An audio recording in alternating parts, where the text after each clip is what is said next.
Magandang umaga po mga kapatid, mga kapanalangin. Saan mang panig ng mundo kayo naroon sa oras na ito, ito po muli ang inyong kapatid at lingkod sa Panginoon, Ray T. Ortega, na nag-aanyaya sa isa na namang pagbubulay sa mga salita ng Diyos.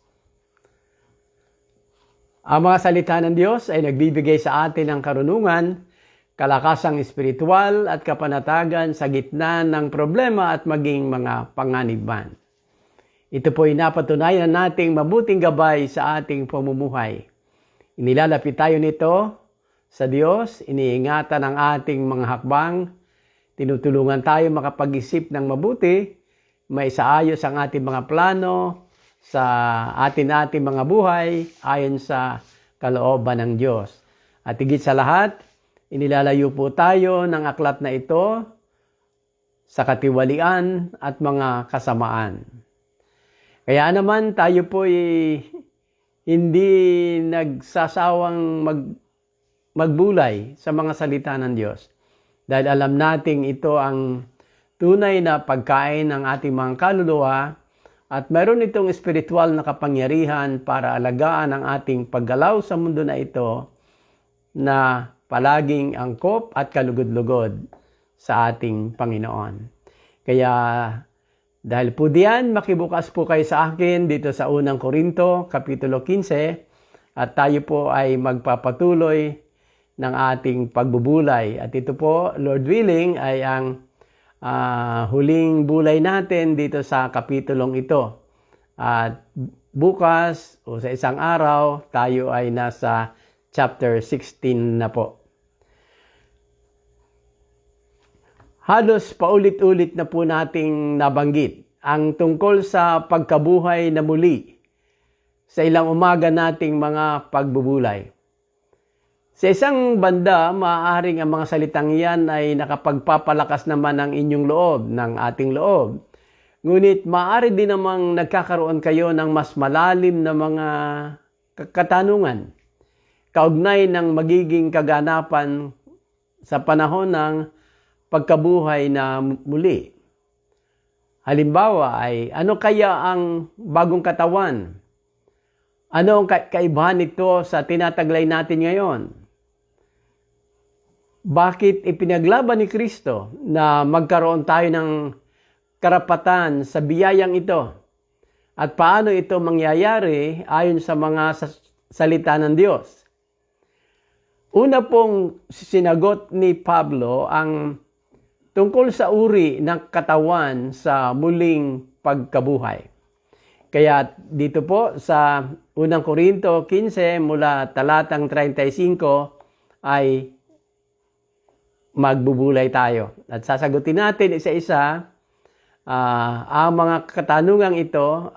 Actually, hindi ako kundi si Pablo ang sasagot sa ating mga query kung ano itong bagong katawan at paano ito may pagkakaloob ng Diyos sa atin.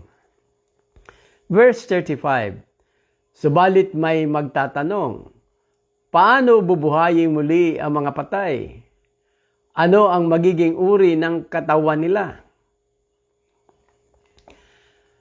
Kung sa bagay po talagang mahirap na mahirap maniwala sa hindi pa natin nakita, at lalo na yung malayo sa ating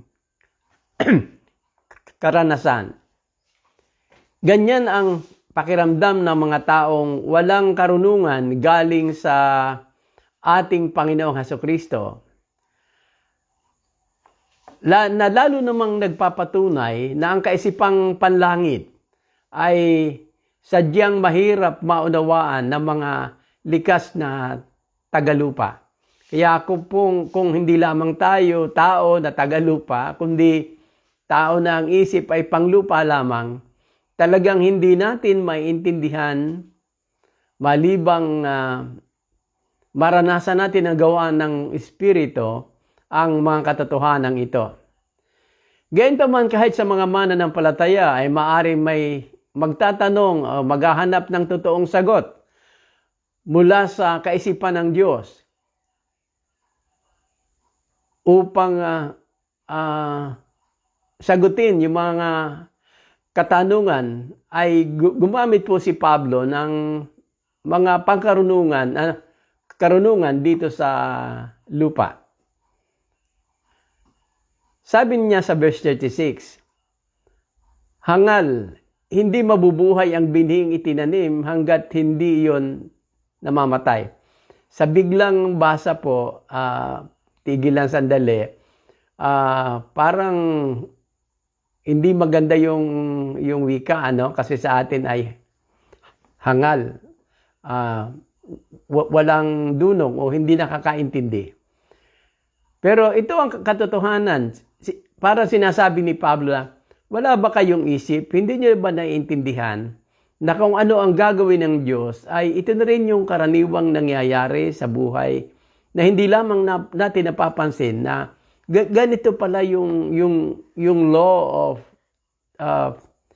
execution kahit ng mundo at kahit ng Diyos. Halimbawa, verse 37. Ang itinatanim ay hindi halamang malaki na, kundi binhi. Tulad ng butil ng trigo o ng ibang binhi.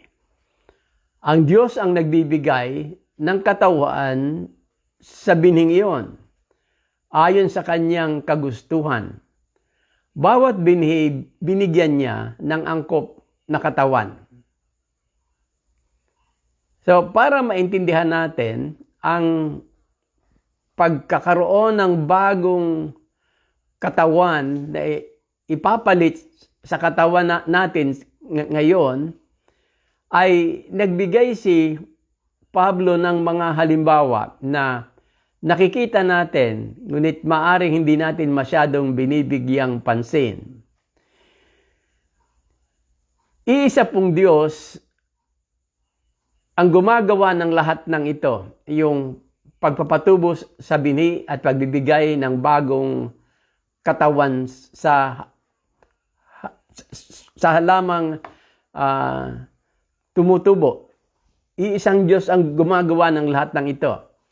Kanya, para kay Pablo, hindi dapat pagdudahan ang kanyang kapangyarihan na gawin ang ayon sa kanyang nais, kailanman at kailangan na gawin ito. Kahit ang laman ng mga hayop at mga isda ay iba kaysa laman ng mga tao, ngunit silang lahat ay nangabigyang buhay ng Diyos. Ito po ang sinulat ni Pablo sa verse 39. Sabi niya rito, at hindi pare-pareho ang laman ng mga nilikhang may buhay. Iba ang laman ng tao, iba ang laman ng hayop, iba ang sa mga ibon, at iba rin sa mga isda.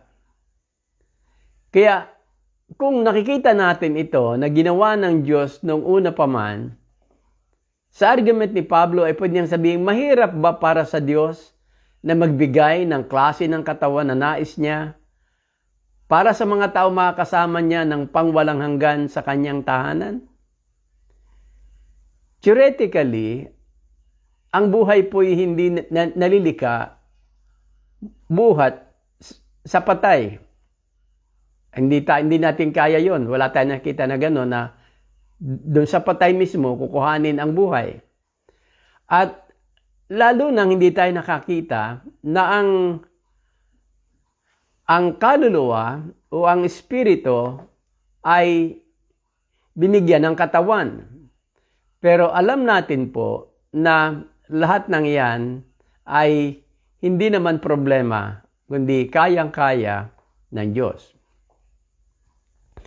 Lalo sigurong magiging mahirap kung maintindihan natin ang tungkol sa magiging katawan ng tao kumpara sa katawan dito sa lupa. I mean, yung maintindihan natin yung nature ng panglangit na katawan kumpara sa nature ng katawang panglupa. Sabi sa verse 40, may mga katawang panglangit at mayroon namang panlupa. Iba ang kagandahang panlupa at iba ang kagandahang panlangit. Yan po yung patuloy na papaliwanag ni Apostol Pablo. Kagaya rin ng mga bagay na nakikita natin na sadyang magkakaiba. Halimbawa, verse 41, iba ang liwanag ng araw, iba naman daw ang liwanag ng buwan, at iba rin ang ningning ng mga bituin, at maging ang mga bituin ay magkakaiba ang ningning. Ang sinasabi po ni Pablo ay, kung nakikita natin ang magkakaibang mga bagay at ang ningning ng mga ito, bakit naman tayo mag-iisip na hindi maaari ang pagkakaroon ng bagong katawan na may makapangyarihang katangian, gayong ang Diyos din namang ang lumikha ng lahat ng ito? Kaya po, sinasabi ni Pablo, ganyan din sa muling pagkabuhay ng mga patay. Ang inilibing, kinukumpara po ito sa halaman, sa binhi, ay mabubulok. Ngunit hindi mabubulok kailanman ang muling binuhay. Walang karangalan at mahina ng ilibing, marangal at malakas sa muling pagkabuhay. So kung nakikita na natin ang parallelism sa binhi, tulad ng binhi na itinanim na mamamatay, ang itinanim ngunit nagkakaroon ng bagong buhay ay nagkaroon ng bagong buhay sa ibang anyo. Nabulok na yung itinanim natin, ngunit simbolo naman ng buhay at lakas ang tumubo. Ganyan din sa katawan natin. May kailangang ilibing at mabulok, ngunit ang babangong muli ay matibay at hindi na mamamatay. Iba rin ang anyo, dahil ang una, sabi sa verse 44, ay inilibing na katawang pisikal, laman na nabubulok. Muling mabubuhay, itong inilibing na ito, muling mabubuhay bilang katawang espiritual, hindi na nabubulok. Kung may katawang pisikal, mayroon ding katawang espiritual. Ito po yung paliwanag ni Pablo. Kapag ang tao sa pisikal na kamatayan ay inilibing, siya ay mabubulok. Ngunit ang katawang espiritual na hindi nabubulok ang ating hinihintay o ang ating hihintayin. Kaya ganito yung sabi niya sa verse 45. Ang unang tao, si Adan, ay nilikhang binigyan ng buhay. Binigyan siya ng Diyos ng buhay, ngunit ang huling Adan ay espiritong nagbibigay buhay. So, tingnan po ninyo yung comparison kay Adan at sa ating Panginoong Hesukristo. Si Adan ay binigyan ng buhay. Samantalang, ang ating Panginoong Hesukristo ay ang sinasabi dito na espiritong nagbibigay buhay.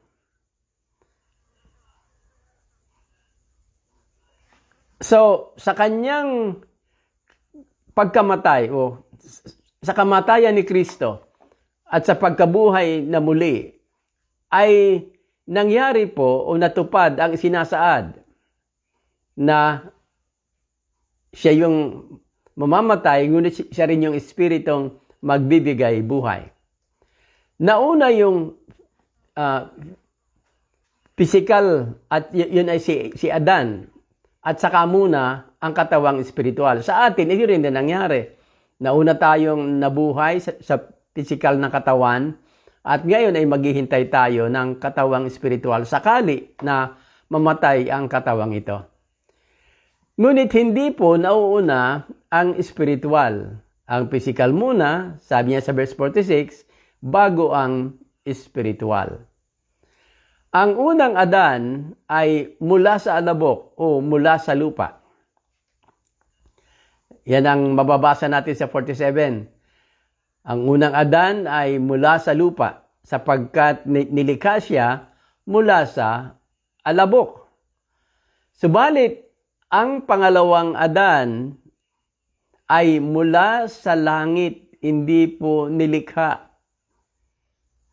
galing sa alabok. Si Kristo ay galing sa langit. Siya ay kasama ng Diyos mula pa ng simula.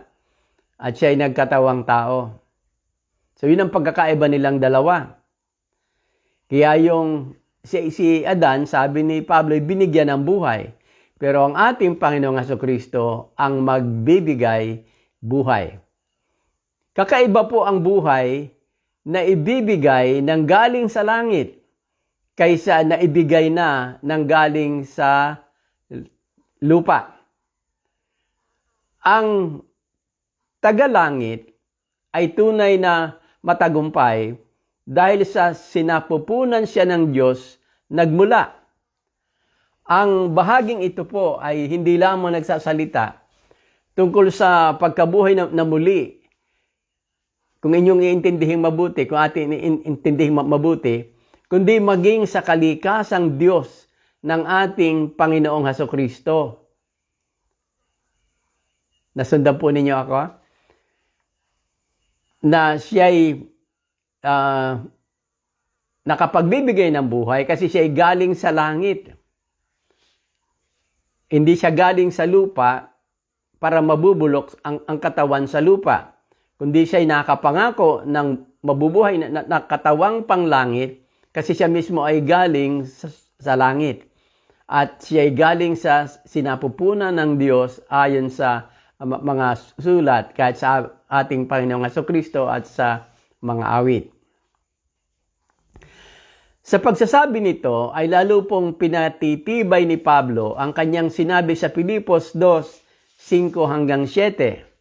Kung natatandaan po ninyo yon, na siya ay bagamat kapantay ng Diyos ay hindi niya minarapat panangnan ng pagkapantay, kundi nagpakababa, naganyong alipin at nakitulad sa mga tao.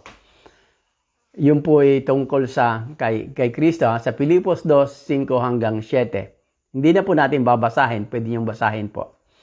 Dahil si Kristo ay Diyos na nagkatawang tao, ay taglay niya po ang lahat ng katangian at kapangyarihan upang ipagkaloob sa atin ang maluwalhating katawan. That's the point. Dahil siya Diyos na nagkatawang tao, taglay niya ang lahat ng katangian at kapangyarihan upang ipagkaloob sa atin, ipangako sa atin ang maluwalhating katawan. At yun ang ating inaasahan. Sanhi po sa ating kaugnayan sa Kanya bilang ating manunubos at tagapagligtas. So dito na mangyayari yung dahil sa kaugnayan kay Adan, namamatay ang mga tao at tayo mga buhay ngayon maaari pa rin mamatay. Ngunit dahil sa ating kaugnayan sa ating Panginoong Hesukristo, mamatay man tayo, ilibing at mabulok ang katawan, ay mabubuhay maguli, kagaya ng pagkabuhay na muli ng ating Panginoong Hesukristo. Dahil sa ating kaugnayan sa Kanya, na ating manunubos at ating tagapagligtas. Dahil sa Kanya, sa ating Panginoong Hesukristo, ang ibig ko pong sabihin, ay iiwan natin ang ating katawang panlupa. Talagang kailangan nating iwan ito upang tanggapin ang katawang panglangit, katawang tulad po ng sa ating Panginoong Hesukristo. Sabi sa verse 48, ang katawang panlupa ay katulad ng nagmula sa lupa, katulad ng kay Adan. Ang katawang panlangit ay katulad ng nagmula sa langit, katulad ng kay Kristo. Verse 49, kung paanong tayo'y naging katulad ng taong nagmula sa lupa, si Adan, matutulad din tayo sa taong nanggaling sa langit, ang ating Panginoong Hesukristo. So, tulad po sa pagdako sa isang pagkakatipon, party, piging, o kung ano man, na nakita nating hindi bagay ang kasuotan natin, ay magpapalit po tayo upang makaangkop sa ating mga daratnan.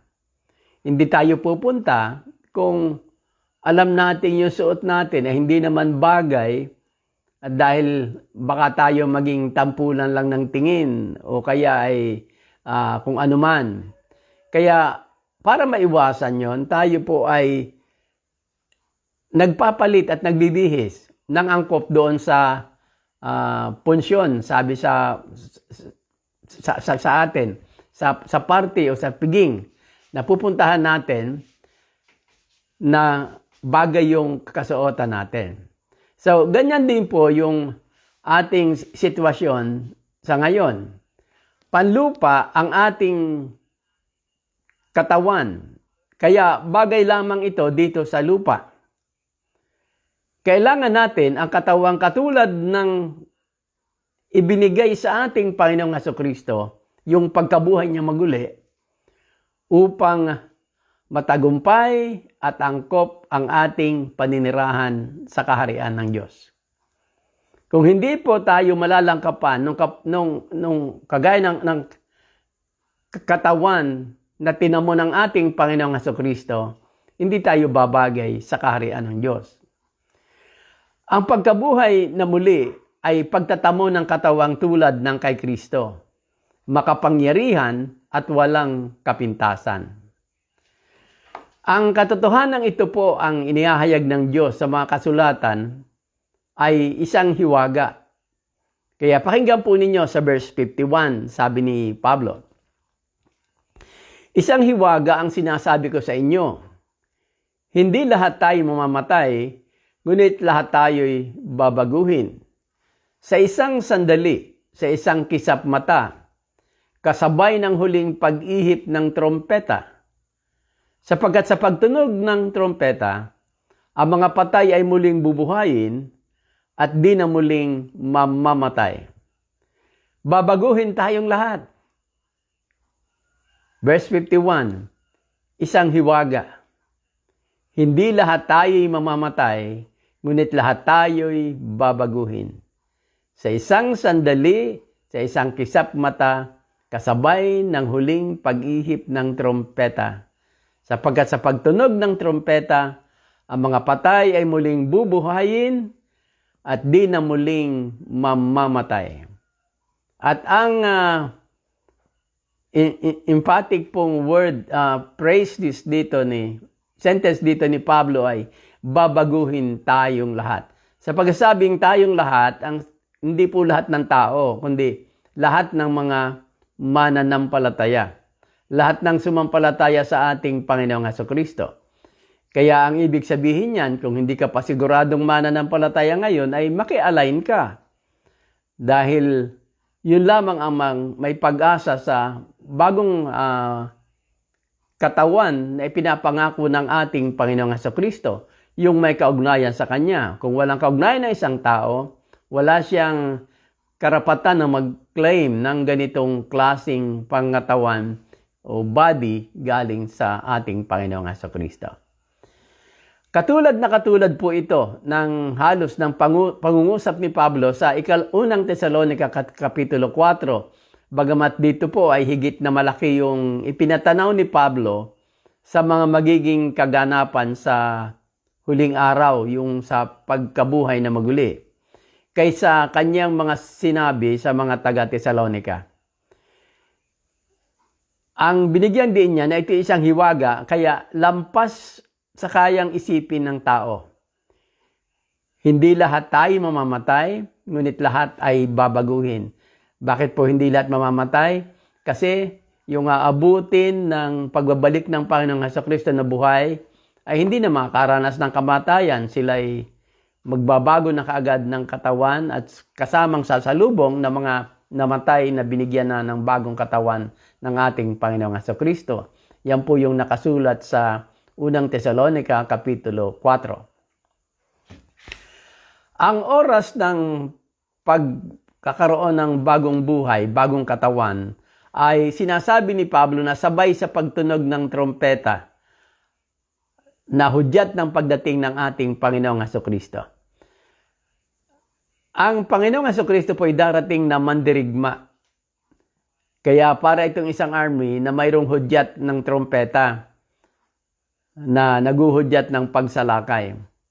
Ito naman yung hudyat ng pagsalubong ng kanyang mga pinili, mga iniligtas, upang tanggapin ang bagong katawan na inihanda ng Panginoong Hesukristo para sa kanila.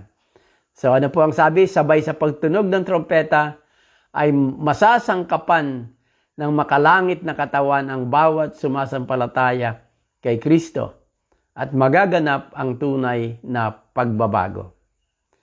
Verse 53, ang ating katawang nabubulok ay mapapalitan ng hindi nabubulok at ang katawang namamatay ay mapapalitan ng katawang hindi namamatay. Ang oras ay malinaw yung oras na yun ay magiging tunay na oras ng paglaya sa lahat ng kapinsalaang ginawa ng kasalanan sa buhay natin. At ito'y sa oras ng pagbabalik ng ating Panginoong Hesukristo. At ito rin po yung magiging katapusan ng kamatayan. Kasi hindi na maghahari sa mga binigyan ng bagong buhay, bagong katawan, ang kamatayan kailanman. Dahil po yung katawang tataglayin sa oras na yon ay hindi na mabubulok at wala na ring kamatayan. Wala na siyang sakit, hindi na siya tatalunin ng mga kapintasan na mayroon yung katawan nating panlupa. Kaya kung kayo po ay nakaramdam na kung ano-anong mga sakit sa katawan, ang katawang panglangit po ay ibang-iba ayon kay Pablo dahil hindi na mabubulok, hindi siya tatamaan ng karamdaman dahil siya ay perpektong katawan, hindi kagaya ng namana natin kay Adan na maraming kahinaan, mabubulok, siyempre dahil mamamatay siya. Sa verse 54 ay inulit niya po uli ang ilang mga bagay. Ganito ang sabi, kapag ang nabubulok ay napalitan na ng di nabubulok, at ang may kamatayan ay napalitan na ng walang kamatayan, matutupad na ang sinasabi sa kasulatan, nalupig na ang kamatayan, lubos na ang tagumpay. Dahil dito, ganap nang magiging malaya ang tao mula sa takot at lagim ng kamatayan dahil wala na rin ang kasalanan. Kasi ang mahirap po sa kamatayan, mayroon tayong takot. Kahit sino ay nakaramdam ng takot kapag nabibingit ka sa kamatayan. Dahil yung kamatayan mismo ay mayroong lagim. Ngunit dahil sa mapapalitan na yung katawan natin ng bago, mawawala na lahat ito dahil walang kamatayan at hindi nabubulok yung katawang ipapalit. Ang tibo ng kamatayan ay ang kasalanan ay mawawala na rin po dahil wala na rin ang kautusan. Lumipas na ang mga lumang bagay at bago ng lahat. Yung kautusan na nagbibigay ng kapangyarihan sa kamatayan, mawawala na. Kaya iba ng sitwasyon ang kalalagyan ng mga anak ng Diyos. Kaya nagtatanong si Pablo, nasaan o kamatay ng iyong tagumpay? O nasaan o kamatay ng iyong sting, iyong tibo?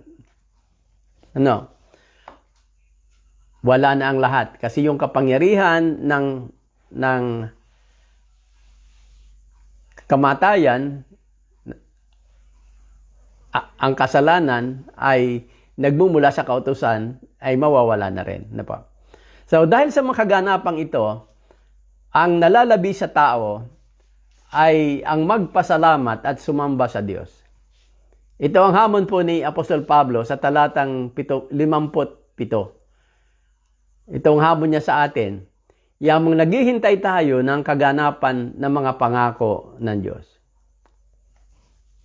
Magpasalamat tayo sa Diyos na nagbibigay sa atin ng tagumpay sa pamamagitan ng ating Panginoong Hesukristo. Samantalang naghihintay, ang hamon po ay maging mapagpasalamat. Isip-isipin kung gaano kalaking sakripisyo ang ginawa ni Kristo para sa atin at ating pahalagahan sa araw-araw nating pamumuhay. Mula simula hanggang wakas, si Kristo po ang tunay nating pag-asa. Hindi lamang siya kaibigan at tagapagligtas na maaasahan natin sa lahat ng oras. Siya rin po ang makikipaglaban para sa atin hanggang sa abutin natin ang kaganapan ng pamumuhay sa kaharian ng Diyos. Sa pagwawakas sa kapitulong ito ay nagiiwan si Apostol Pablo ng isang napakalaking hamon sa ating lahat na mangangailangan ng ating lubusang pagtugon upang magtagumpay o matagumpay nating mahihintay ang mga magiging kaganapan sa hinaharap. Ganito po ang sabi sa verse 58. Kaya nga mga minamahal kong kapatid, magpakatatag kayo at huwag matinag.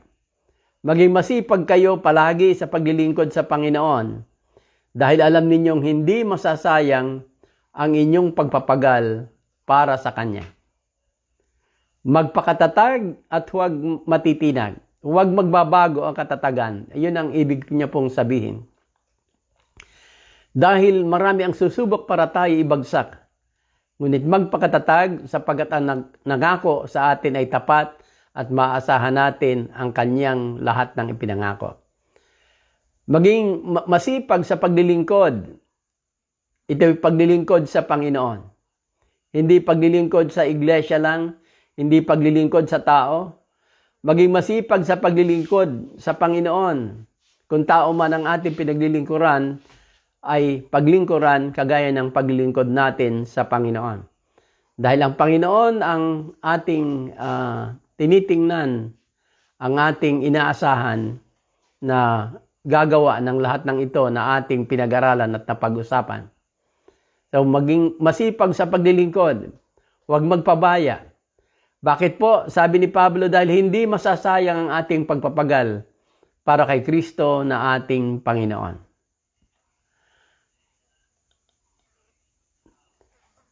Hindi masasayang. May gantimpala. At ang maganda pa nito, mas magiging matagumpay sa pakiramdam at sa iba anumang mararanasan natin na naglingkod tayo ng tunay at hindi tayo nagpabaya sa oras ng pagbabalik ng ating Panginoon po. Kagaya ng alam na at naranasan na natin, palaging may mga panggulo na magbubuyo sa ating mamuhay ng malayo sa Diyos. At gusto niyang nakakalinga tayo na mayroon tayong pinaghahandaan. Yun lang naman ang gagawin ng mga nanggugulo sa atin. Lalo na yung mga hindi naniniwala sa salita ng Diyos. Sila yung gagamitin ng kaaway para tuksohin tayo, tuksohin kayo, na huwag magpakaseryoso. Dahil ito naman ay parang katang-isip, parang napakalaking drama. Ngunit, kung nakita natin yung mga halimbawang ibinigay ni Pablo, kung siya ay naging posible ang lahat ng ito dahil makapangyarihan ang ating Panginoon. Mag-ingat, baka madaya, paulit-ulit na paalala ni Pablo sa atin. Kaya nga ating uulitin sa pagwawakas nitong bulay na ito, yung 33 and 34. Huwag kayong paloloko. Ang masasamang kasama ay nakakasira ng mabuting pagkatao. Magpakatino kayo at talikuran ang pagkakasala. Dahil ito ang mga bagay na diderail o magpapabagal o maaring maging sanhi ng kabiguan ng ating paghihintay. Ang pamumuhay sa kasalanan. Kaya ano po yung habiling panghuli?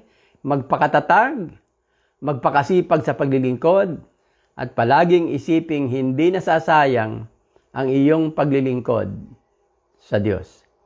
Purihin po ang Panginoon sa mga sulat na ito na ating pinagbulayan ngayong umaga at purihin ang Diyos sa mga salita na minarapat niya makarating hanggang sa ating kasalukuyang kapanahunan upang tayo na nabubuhay na umaasa sa Diyos ay mabuhay na matiwasay, hindi natitigatig kahit may mga pagsubok at may nararanasan dahil nakatingin tayo sa isang bagong bayan kung saan ang lahat ay magiging bago kasama na ang ating mga katawan. Purihin po ang Diyos sa kanyang mga salita ngayong umaga.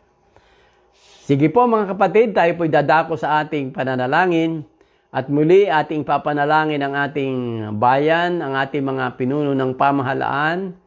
Kahapon po ay, nung isang gabi, ay may binaril na naman na mayor ng Los Baños at patay. Siya po'y kamag-anak ng isang dati nating kasama dito sa CLJC Calapan, si Sister Norma. Alam kong mahirap sa kanila ang ganitong lagay, pero pwede rin tayong manalangin sa pamilya niya. Alam ko hindi mananampalataya ang pamilya na ito. Hindi ko alam kung mayroon na naging pagbabago, ngunit isama natin sa panalangin, ano man ang dahilan ng kamatayan at pagpatay, ay iwan natin sa Panginoon dahil alam ng Diyos naman ang kanyang ipinapahintulot. Bagamat naiintindihan natin na ito'y napakasakit sa mga taong concern. Panalangin natin ang mga pinuno ng ating pamahalaan na sila'y sumuko sa tunay na kapangyarihan ng Diyos, ng ating Panginoong Hesukristo, upang maibigay nila yung tunay na pamamahala na kailangan ng mga tao at hindi yung pamamahala na gusto nilang ibigay dahil yumayaman sila, nagiging makapangyarihan sila at iba pa mga rason na dahilan kung bakit marami mga tao kahit ikakamatay ay nagpupolitiko. Panalangin natin ang ating mga kapatiran, mga kababayan dumaranas ng pandemic, patuloy pa rin pong naapektuhan. Nagpapasalamat tayo sa Diyos sa mga civic organizations, mga mananampalataya na patuloy walang sawang tumutulong sa mga concerned. At yun naman ay pwede natin magawa kahit sa paligid natin ay makadamay upang wag na silang maging pasanin ng gobyerno kung kakailanganin. Yung pong ating mga frontliners, doctors and nurses at mga kawani ng ospital sa paglilingkod, sa patuloy lumalaban sa COVID-19. At hindi lamang yan, marami pang ibang mga sakit na nakalimutan ng banggitin ay isama po natin sa pananalangin. Kasi kinulong na tayo sa COVID-19, nakalimutan ng ibang mga karamdaman na mas mapanganib kaysa COVID-19. Tayo lang po talaga sobrang natakot at tinakot, pero maraming sakit na mas mapanganib kaysa rito na hindi nabibigyang pansin. So, panalangin po natin yung ating mga frontliners. Mga may sakit, siyempre po yung dati nating pinagpipray, si Brother Stephen Cantos, Anita Nibrejo, Marie Villares, Emily Aba Castillo at si Mrs. Araceli Cabrera. This is almost a week na ating pong pinagpipray si Mrs. Cabrera. Bukod sa kagalingan, hiling po natin na mas maging malinaw sa Kanya ang salita ng Diyos, ang balita ng kaligtasan. Panalangin po natin ang ating mga gawain ngayong pong araw na ito, mamayang gabi, ay magkakahiwalay po mga gawain. Merong gawain sa Bako, ang CLJC Calapan. Ganon din po dito sa Nakoko, dito sa Calapan. At mayroon pa yung iba, hindi ko lang po specific na alam kung saan mga lugar. Ang gawain po sa Puerto Galera na normally Sabado nila pinupuntahan, sama po natin sa panalangin. Ang cell ng San Vicente West, may gawain din po sa Lalod, maging sa Severa, sama po natin sa panalangin. At syempre po, yung ating mga kapatid sa Marinduque, sa Buwak, sama natin sa panalangin. Sunday worship service, bukas po, sama natin sa panalangin. At ang sambang umaga ng mga CLJC churches, nagsisimula December 16, 4 o kaya 4:30 in the morning. Sa Gloria, kung di ako nagkamali, ay 4 o'clock sila. Tayo po dito sa Calapan ay 4:30 hanggang 5:30 lamang. Incidentally, mula po sa December 16, ay maaring wala tayo ng ganitong pagbubulay ng alas 4. Subalit sisikapin ko pong i-share sa inyo via FB Live ang lahat ng pagsamba na mangyayari starting 4:30 buhat po sa chapel ng CLJC Calapan. Yun po lamang at tayo po ay dumako sa pananalangin. At pagkatapos nito, sa inyo po mga grupo, ay pwede na po kayong mag-pray. Amang banal, kami po ay nagpapasalamat na kami pinangakuan mo ng bagong katawan, hindi lamang bagong buhay, na magiging kasangkapan namin para mabuhay na kasama mo sa iyong kaharian. Nagpapasalamat po kami, Ama, na meron kaming tinatanaw na ganitong kinabukasan.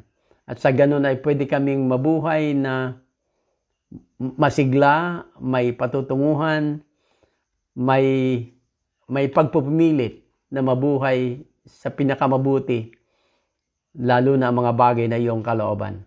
Amin pong pinapanalangin, kagaya ng aming sinabi kanina, ang aming bansa, na patuloy po kayo magpakahayag. Hindi po kami nananawa na ipanalangin ang mga pinuno namin dahil utos ninyo ito sa amin, upang inyong baguhin ang isip, hindi man ang lahat ay ang marami sa kanila, upang kanilang makilala ang tunay na tagapagligtas. Pagpalain po ang aming mga frontliners na patuloy lumalaban sa karamdaman, ang lukob at kapangyarihan ng banal na Espiritu ang siya magprotekta sa kanila laban sa panganib ng anumang sakit, hindi lamang po ng COVID-19. Ang aming mga kapatid na may karamdaman, nararamdaman namin kahit di namin nakikita yung hirap ng kanilang mga katawan. Kaya paulit-ulit po kaming lumalapit sa iyo upang hipuin sila ng mapagpalang kamay mo. At Panginoon, kung maaari, huwag lang niyong dugtungan ang kanilang buhay. Dugtungan niyo ang kanilang buhay ng malulusog na pangatawan hanggang sa oras na pwede niyo silang kunin at isama sa inyong kaharian. Lord, amin din pong ipinapanalangin ang mga gawain na nakalinya ngayong araw na ito at sa bawat araw dito sa Calapan at sa ibang mga lugar. Salamat na mahalaga sa inyo ang kaligtasan ng bawat kaluluwa ng mga taong tinatawag mo. Kaya't ilalapit nyo sa amin ang mga taong iyong tinatawag, pagpapalain mo ng iyong mga salita at iyong igagrant ang kanilang kaligtasan, Amang Banal.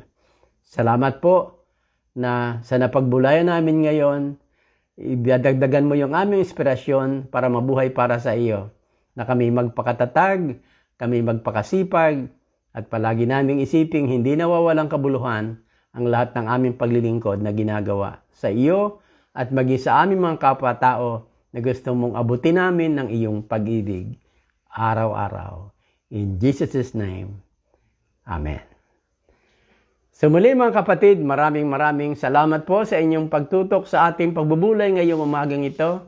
Salamat na hindi kayo nagsasawa at paniwalaan natin ang Diyos natin ang siyang gaganti at magpapala sa anumang adhikaing inyong gustong maabot.